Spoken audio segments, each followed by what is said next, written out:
Denita Wawn, welcome to the programme. Thank you very much for having me. Skilled migration is going to be one of the hottest issues at the summit. Let's start with what changes you're asking for. Well, unfortunately, we, amongst many other industries, are needing more people, anything from highly skilled to trades and semi-skilled. So we need to ensure that there is flexibility in the skilled migration system than there is now to attract more people into the country. And that includes revisiting the English language tests and also the types of jobs that people are able to come to Australia without being sponsored. Can you Denita, just tell me something? What kind of numbers are you looking at? Give us an idea what the scope is of the problem for you. Well, we have two issues. We've got an immediate problem that we've identified that we need at least 50,000 more workers currently. We have a massive array of jobs going slow because we simply don't have enough people. But of more concern is the medium-term issues. We've identified 500,000 more people needed in our industry. Let me ask you this. The reason that this is going to be hotly contested at the summit is the unions have got their own conditions to get their agreement. Their first one is that they want the minimum pay for skilled migrants to be set at $91,000. Is there any chance that you would agree to that?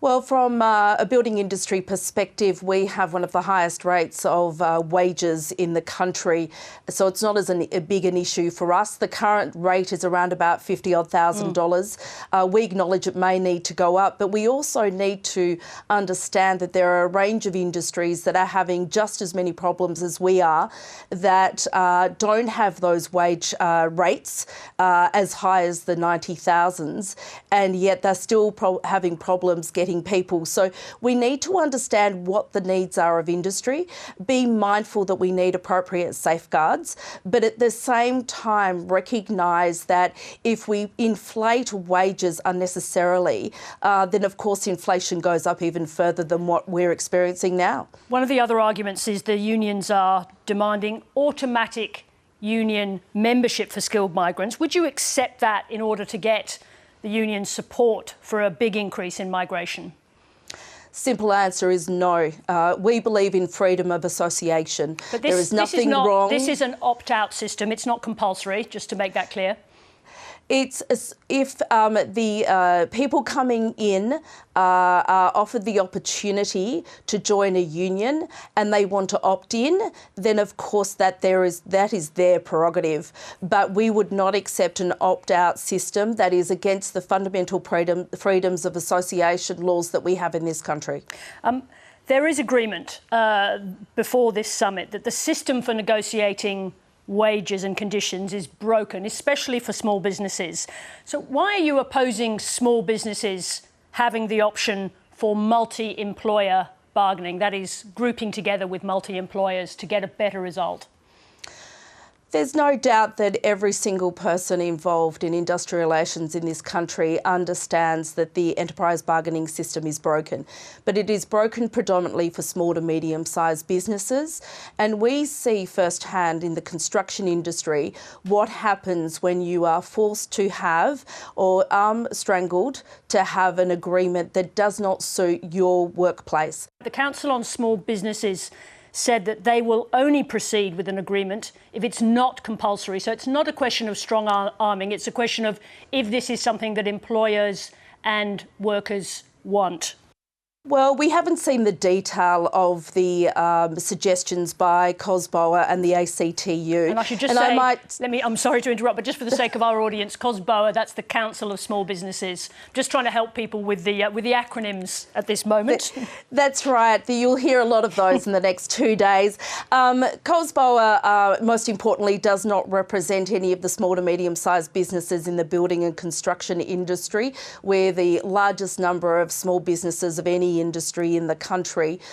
We believe that the system of multi-employer agreements simply do not work. We don't accept a across-the-board multi-employer arrangement, regardless of the circumstances, and particularly when we understand that there's more than likely a hidden agenda of substantially increasing union representation.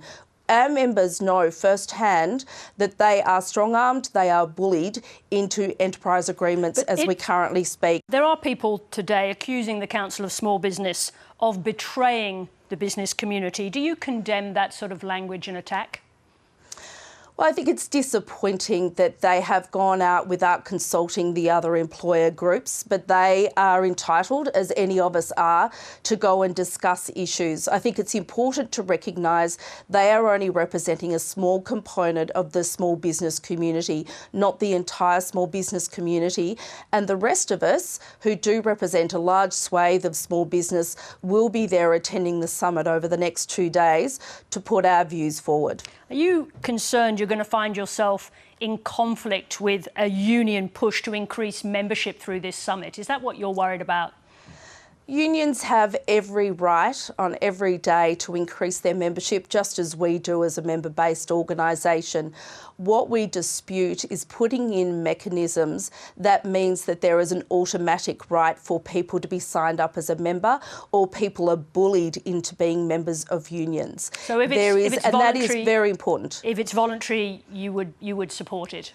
Of course, being a member of any association, whether it's a union or our association, it must be voluntary, but voluntary on an opt-in basis, not an opt-out basis. And just briefly, I know this is a big topic to ask you to do it briefly, but in terms of the apprentice situation, you've got numbers being shed from apprenticeships.